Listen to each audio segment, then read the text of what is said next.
where I'm going to review the Health and Social Care Unit 2 Working in Social Care paper from May 2023. So I know the exam's coming up, many of you have been asking for this, and I thought I'd review the paper, as I always do, walk through the questions, talk about some of the answers, talk about some of the ideas we'd include, and then we'll review the mark scheme to check on whether we would agree and whether we would feel that the answers we've suggested would be correct.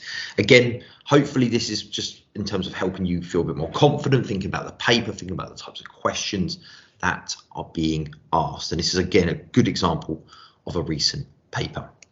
So just getting into this, if we take a look at the very first question, so section A, always going to be about ill health. So section A, scenario 1. And this context is about Paul, who is 35 years old. He's got mental health ongoing.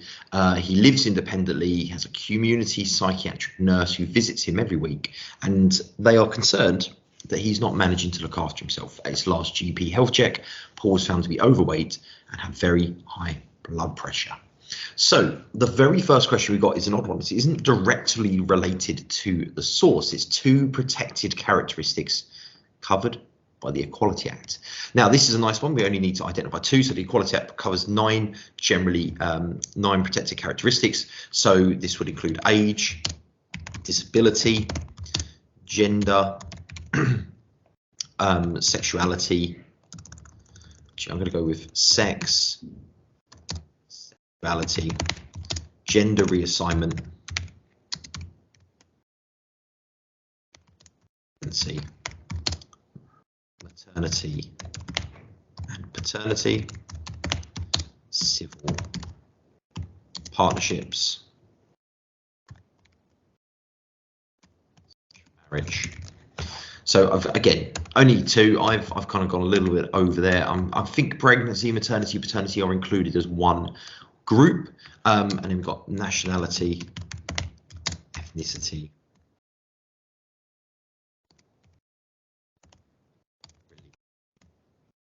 I've got 8 there, 9 there. 1, 2, 3, 4, 5, 6, 7, 8, 9. Yes, there we go. So any of those, I feel confident on those. That then moves us on to 1B. Now 1B talks about 2 skills that community psychiatric nurse needs to demonstrate when working with Paul. So these skills, I'm going to sort of fall back onto the kind of the people skills. Again, we want to identify the skill and then describe how that would be used. So again, if we're thinking about skills, I'm going to say communication skills.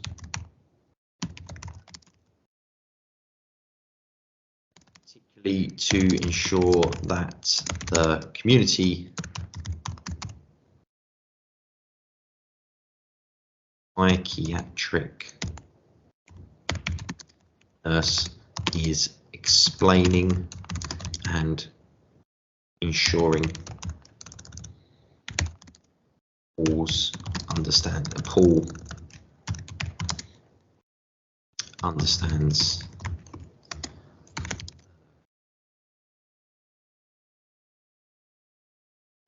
that. Again, if we're going by skills, we could look at, there's quite a lot, empathy, being supportive and understanding of Paul's mental health challenge.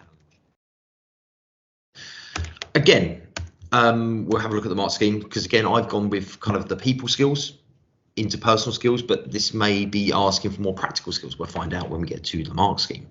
But I've gone with the people skills side of this answer.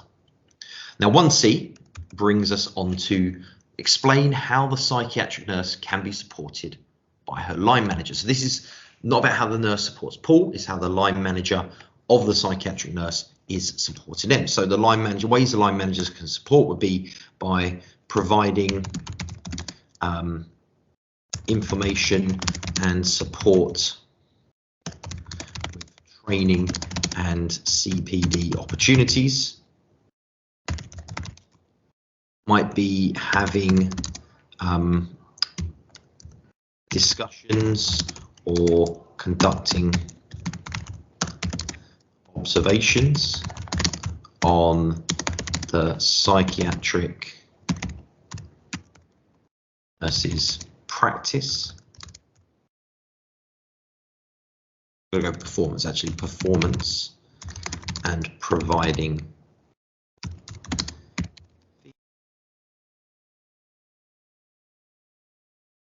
so as a line manager, that, you know, how they support. So again, training opportunities, providing feedback and one-to-one observations.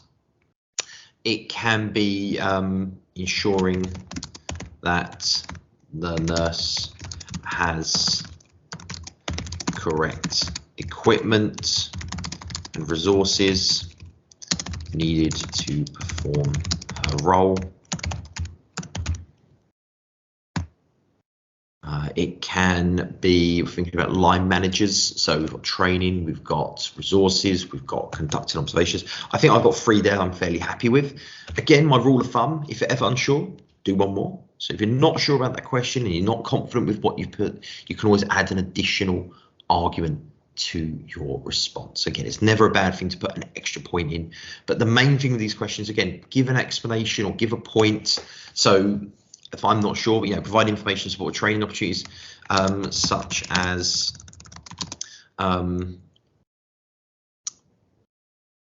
training on using equipment. Gonna go just kind of adding just a little extra point, just to make sure I've kind of rounded that one out. We've got observations and feedback of performance, ensure the nurse has the correct equipment, perform a role such as any medical resources or tools needed to support Paul in his home. Again, we're looking at a physical issue, but again, just anything they need to help Paul. And the nurse should have that provided by her line manager. Okay, and then 1D. So discuss how health and social care staff can support Paul to improve his health and well-being. So again, this is how a patient can be supported. So again, this will be things like providing information to Paul about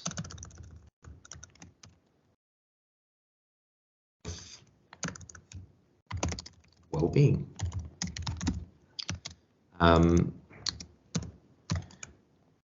Encouraging Paul / supporting Paul to attend any classes or group sessions and help improve his health, such as fitness classes or cooking groups, so he can prepare. Again, medical or health and social care professionals will monitor Paul's health through health checks and patients to see how his health is changing or improving. It could be support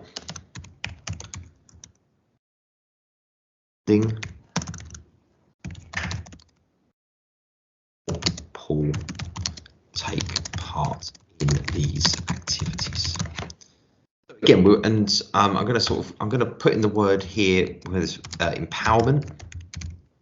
So again, the idea of empowering Paul to make sure that he can choose what he wants to do. I think we've got kind of a few ideas, and again, we'll take a look at the mark scheme and we'll check whether these match up. So I'm just going to correct all my little typos. Again, I'm not writing these out as full answers, but I'm just putting a sort of a series of notes of what I would include. So we'll take a look at these together now. So the first one we had in the mark scheme, I'm going to zoom that in a tiny bit, was the protected characteristics, and I listed all 9. So yeah, we've got age, disability, gender reassignment, marriage and civil partnership, pregnancy and maternity. So that was a joint one.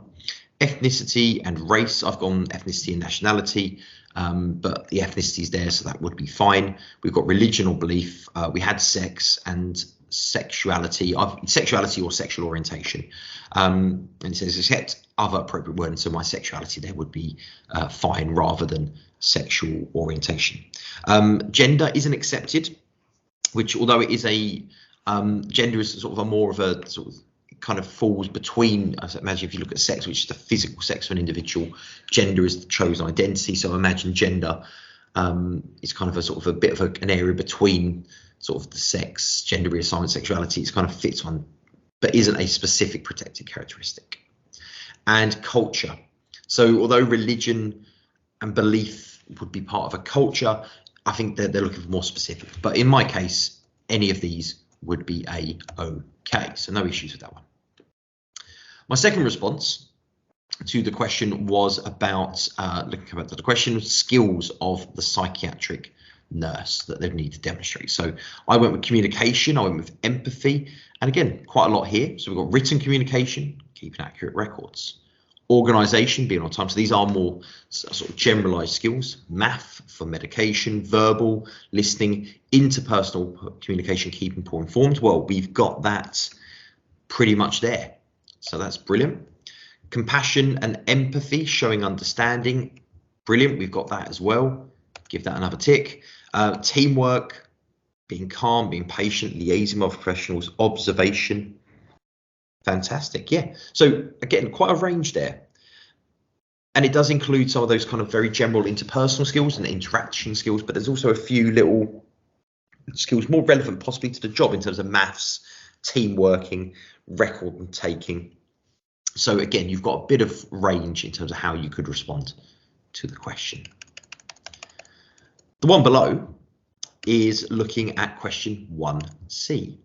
And this is asking about the line manager support. So how can a line manager support an individual? So there's a lot here. So we've got monitoring work to make sure they can meet the national occupational standards. So kind of on that line, providing discussions, conducting observations, reviewing performance, giving feedback. So we'll see if we've got that one here.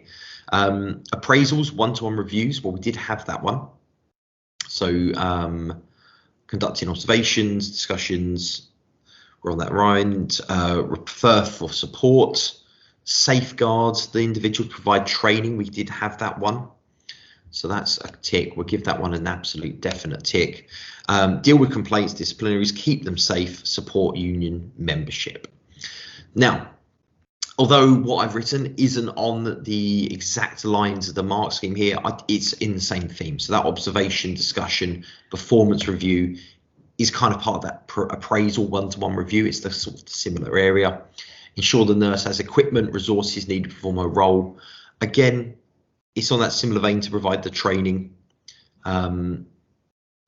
So I would probably, if I was the examiner, and again I'm being biased because I'm marking my own work, but I would allow that. But again, let's maybe put that in a yellow as a would maybe want to question it, and it might be one of those cases where I'd potentially put an extra point. Safeguarding and keeping safe is a really key one, which I could easily put in for most line managers supporting staff. Okay, and then lastly, 1D, that was the question where it was asking about how we could help Paul be more healthy. And again, I've put a few suggestions. So we've got involving care planning and decision making. So we've on that line with that informing him. Provide access to support, we've mentioned that. Holistic approach, educate, provide information. Well, we've definitely got that one at the top, so we've got that one as a tick. Liaise with the multidisciplinary team. So again, looking at other professionals, empower to make decisions. We've got that one there. Provide support and encourage independence. Provide treatment for physical health problems. Encourage to keep active. Provide support to attend appointments. So yeah, we're kind of on the right lines. Professionals monitoring isn't directly on here, but it is on the sort of similar theme with that liaison.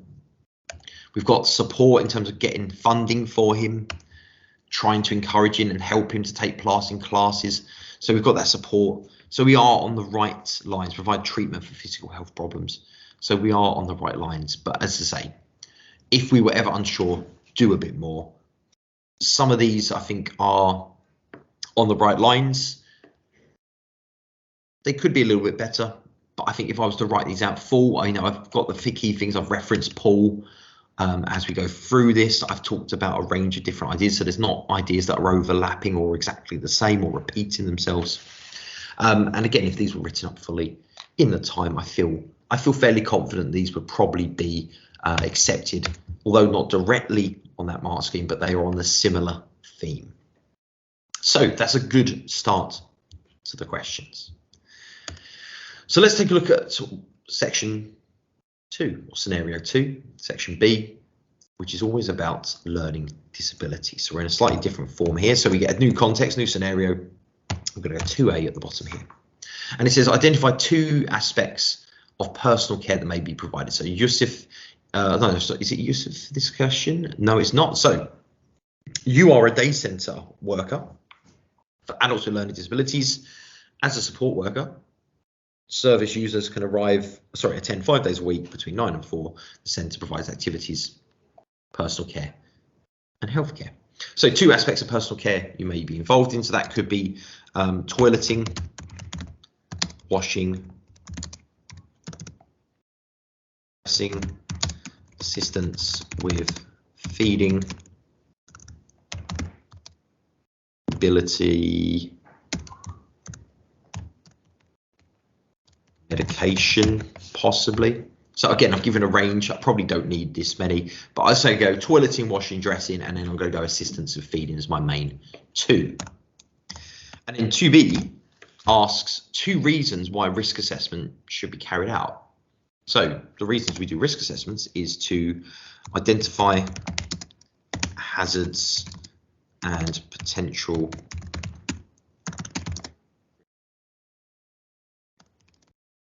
staff and service users.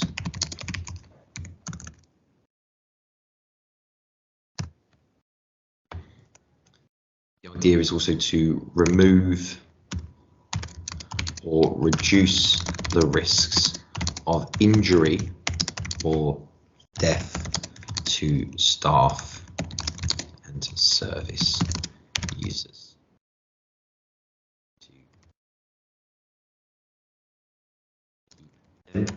Safe. So it's a little bit more. So again, identify hazards, potential risks to staff and service users in the area. And then the other reason we do it is then to I'm going to put once identified.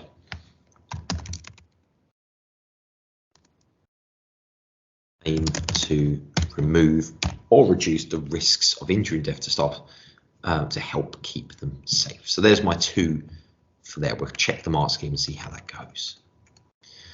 Right, 2C.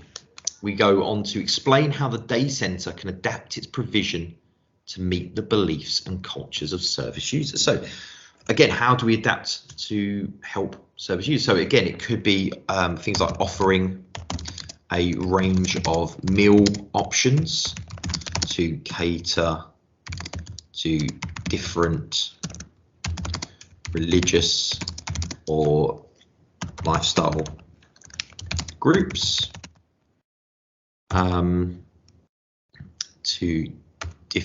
different. We might offer a prayer room or separate place for people to practice their religious beliefs. It could be adapting timings of the session to accommodate different religious practices.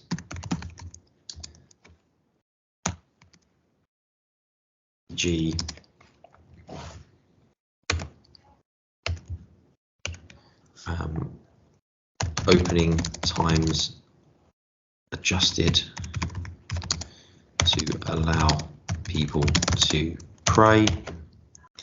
Again, I'm going down heavy on the religion side. I know religion isn't the key part of beliefs, and beliefs covers a lot of different things in terms of culture, but I think religion might be an easy way to go. And I'm going to say ensure staff, I'm going to go, ensure staff at the centre are trained in anti-discriminatory practices to allow them to understand and support service users' beliefs and culture. So I think that's, I'm going to, again, is that if you're unsure, add a bit more. So I've got I've got 4 arguments here. I'm going to I'm going to put one more, just as a little punt on it. Have a complaints procedure and inform users of it. Again, unsure, do a bit more. I'm just throwing in a little extra idea just in case, just to round out what I've put here. And then we've got 2D. So it talks about you were helping Vikram, one of the service users, when you notice he has bruises on his arms, and he tells you another member of staff hurt him. So discuss what actions you may take in response to the disclosure. So this is a really good, we talk a lot about safeguarding and how safeguarding is important. This was actually asking you to go through the process in which a safeguarding concern is raised. So the main things that when a safeguarding concern is raised, on most cases, individuals, you're going to report it to the senior persons, but we'll kind of go through the process. So one of the things you might do is you might, obviously, you're going to inform Vikram that you cannot keep this private. Sorry, inform. I'm going to say rather than keep it private, you inform Vikram that you will need to report this and cannot keep it private. You could ask for information / account from Vikram of what has happened. And when you're doing this, you're going to record exactly what is said. Let him talk. Do not ask leading questions. So again, that's another thing we're going to do. We can't keep it private. We have to ask leading questions and then get clear details. You're going to do not discuss with staff members who have been involved / accused.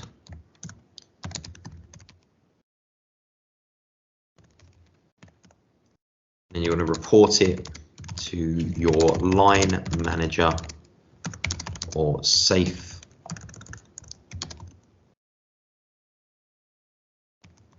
lead. So that's where you're going to go with this. That's your main task here. So let's take a look at the mark scheme. And we'll sort of go through the whole of section 2, and we'll see how we get on with this set of responses. And again, how I got on with my answers. So the first question was 2 personal care needs you would be providing as a worker at the centre. So we've got washing and bathing, toileting, preparing meals, eating and drinking assistance, dressing, grooming, haircut. So there we go. I sort of combined washing, toileting, dressing as one, but that's 3 separate responses. And then I said with assistance with feeding, and we've got eating and drinking. So there we go. 2 of those correct. Mobility wasn't on there by the look of it. Medication also was not there. So actually doing more was a benefit in this case, because potentially these last 2 wouldn't have been accepted.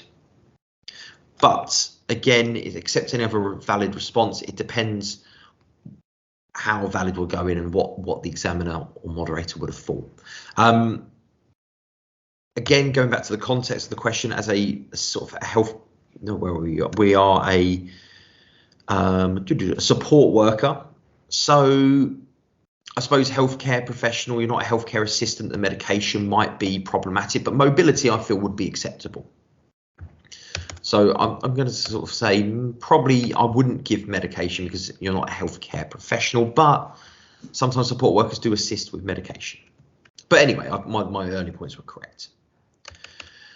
2B, this was what's the role of a risk assessment? So identify hazards and sources of harm.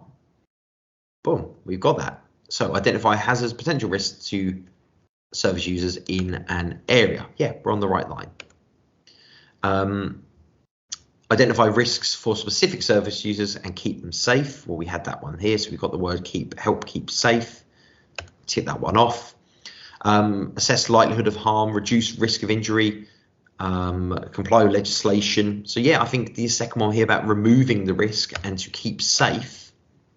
Identify the hazards and potential sources of risk to remove the risk and keep them safe. Absolutely fine. We've then got how we would support different religions, and again, or different beliefs and cultures. I went down the religion route just to try and ensure that I've kind of thinking about what I could do. But we've got provide a range of food and drink to meet dietary needs. Well, that first one is already there. Provide facilities for prayer. We've got that one. Provide washing and toileting facilities to meet individual needs. Okay, so we haven't got that one. Entertainment and celebrations of cultures. We didn't have that one, unfortunately, but that's a good one. Communication in different languages is interesting. Training for support and volunteers. We did talk about training. We've got there more of the anti-discriminatory practice, which is at the bottom. So that's correct. It does talk about complaints. That's correct. And again, we're going with different, so I've gone down with adaptations of timings for sessions to accommodate. So although it's not on the list, I would give that because it is realistic. It does fit in with what we're looking at, and I've explained or given a clear point to it. So I would accept that as done. And then lastly, we've got the complaints process. Vikram raises a concern, and how would we respond? So again, I've written bullet point notes, but let's have a look. So follow policy and procedure. Tell them the information we shared. So although I've not said who, I have told them that the information would not be kept private. Record all information accurately. Don't ask leading questions. So record information exactly what is said. We've got that one here. Don't ask leading questions. We had that one there. Get clear details. Don't discuss with other staff or service users. We did have that one. That's correct. Report to a line manager, safeguarding lead, which is kind of online with the escalate to senior management. Perfect. And then clear details, is that on there?